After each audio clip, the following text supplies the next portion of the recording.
We will now invite Dr. Kang from the ADB to present on the findings from the Asian Economic Integration Report.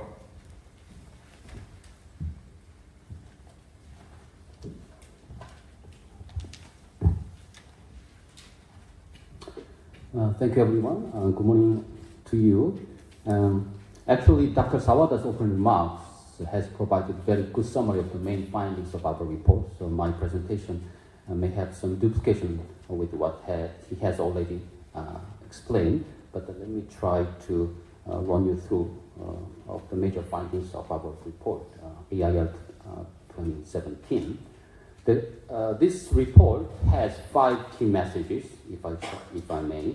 And the first, Asia is leading global trade growth, which should be a good news, I believe. And in 2016, Asia's trade by volume grew faster than the global trade. It picked up to 1.7% in 2016 from the 1.4% in 2015, while the world trade growth decelerated to 1.3% from 2.6%.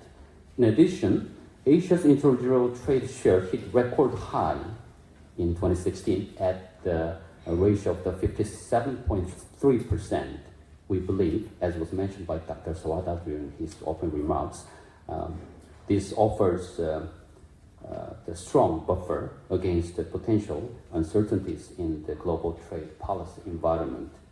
Second, Asia's continued portfolio investment bias toward outside the region has continued and led to a lower interregional share of the total outward debt and equity investment in 2016. And third, remittances inflows to Asia dropped in 2016 due to some cyclical factors such as the weak economic recovery of the Russia Federation. Actually, Russia is the main destination of the migration from the Central Asia, and also the low global oil price environment. Fourth, as was mentioned by Dr. Sawada, this year's report introduces a new composite index, so-called the Asia-Pacific Regional Cooperation Integration Index. The main results show that in Asia, economic integration is most advanced in East Asia and Southeast Asia, mainly driven by the expansion of the trade and direct investment linkages, which is also linked to the global value chains. And finally, the report features a special chapter on how Asia can strengthen its financial resilience and stability in the era of the global financial interconnectedness. And it highlights that the 20 years after the Asian financial crisis, the region stands strong with healthier financial systems and flexible exchange rate regimes and the larger FX reserves and the better regional financial cooperation mechanism in place. But still, structural weakness and some source of vulnerability still remains.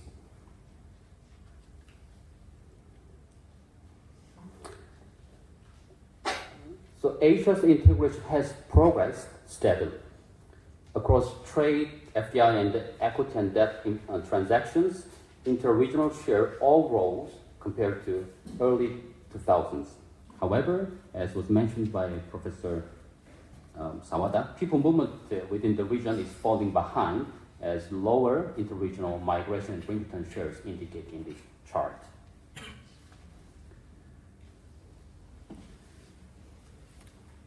So actually, the Asia trade performance is quite remarkable. In fact, Asia was the only region which posted higher trade volume growth in 2016 compared to 2015 across the world.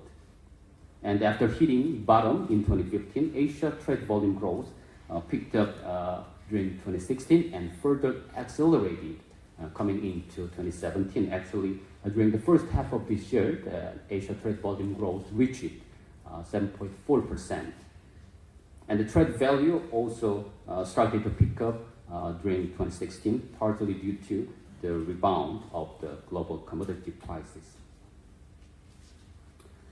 Intra-regional trade picture portrays a bit different pictures across sub-regions. In East Asia, trade within sub-region, so namely among countries of the China, Japan, and Korea, is quite strong, as you can see from the light blue block of the bar chart here. And in other sub-regions, such as the Southeast Asia and South Asia, As the dark blue block of the bar chart indicates, they are engaging in more trade with other sub-regions such as the East Asian countries than among themselves. Global FDI environment is not that bright as it should be. In fact, in 2016, global FDI flows fell by 2%. Likewise, global FDI inflow into Asia fell by 6%, as this red line indicates. But however, interregional FDI rose in both absolute value and its share out of total, so it increased from 48% in 2015 to 55% in 2016. The intra-Asian FDI is geared more toward global and regional value chains, mainly going to the manufacturing sector investment. We believe this should help strengthen the regional trade performance going forward. So Asia's cross-border access grew over time. As you can see from this pie chart, it rose from 11.5 trillion US dollars to 14.6 trillion between 2010 and 2015. Actually, FDI accounts for the largest portion of the financial assets by the region. And during this period, both intra-regional share of the debt investments and the bank claims rose. But on the other hand, interregional share of the equity holding declined. This suggests, we believe, equity investment of the region are more globally connected than regionally. In the similar context, when we look at the variance decomposition of the Asian market equity returns, volatility of the local equity market returns are explained more by global equity price shocks, as represented by the blue block of this bar chart. And this is persistence over time and became even more pronounced since US Fed started monetary policy normalization process toward the end of 2015, as you can see from this bar chart.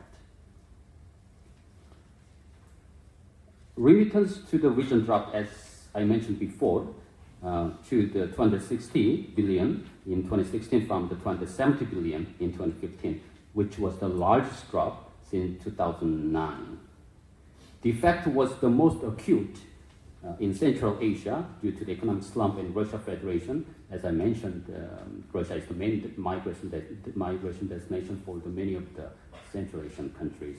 But with the recovery of the Russian economy forecasted this year and the rebound in the global oil prices, we think that the remittance inflows into Central Asia and other sub-regions of Asia will likely recover in 2017 onwards.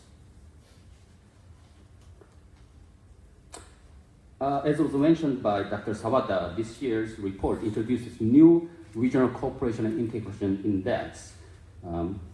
This index measures regional integration across 6 components of trade and investment, money and finance, regional value chains, infrastructure and connectivity, and movement of people and institutional and social integration. Trade and investment, money and finance, regional value chains. So somebody's repeating my voice. Sorry. Is it echoing? Okay, so let me present to you the result of this index based on our research. As you can see from the left chart, among sub-regions, Southeast Asia ranks the highest with an average score of 0.59 in terms of degree of regional integration.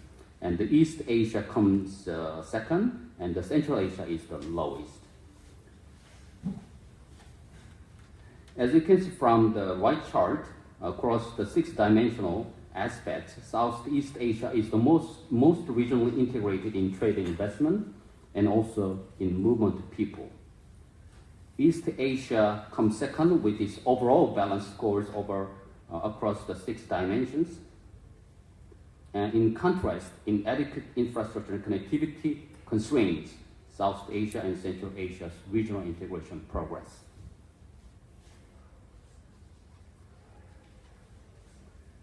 So when we compare Asia's degree of integration with other regions in the world, as you can see from the left chart, Asia's integration index score is a bit low, global average, and the EU's, but higher than the Latin Americas and the Africas.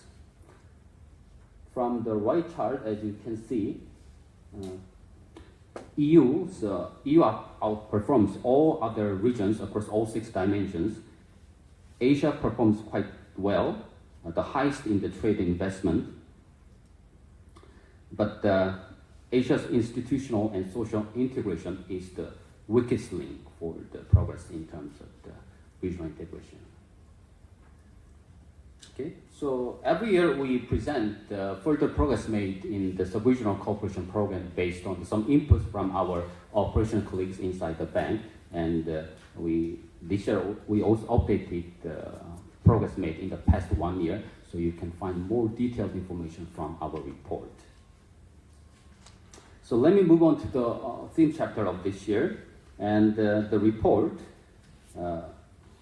special chapter highlights that 20 years after the Asian financial crisis, again, Asia stands strong in various aspects of financial market development.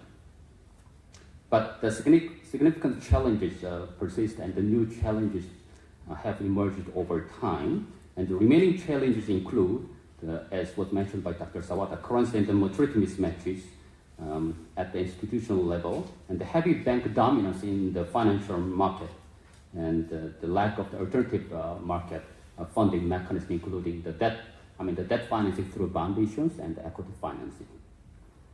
And the continued heavy reliance on the foreign currency dominated debt, in particular US dollar dominated one. And in addition, the new challenges have also emerged from the procyclicality of the global financial cycles, which usually overshoot the real business cycles, and the increasing global and the regional financial interconnectedness. The relative lack of the alternative market financing, as I had mentioned, remains a major structural challenge for the region. As you can see from the left figure,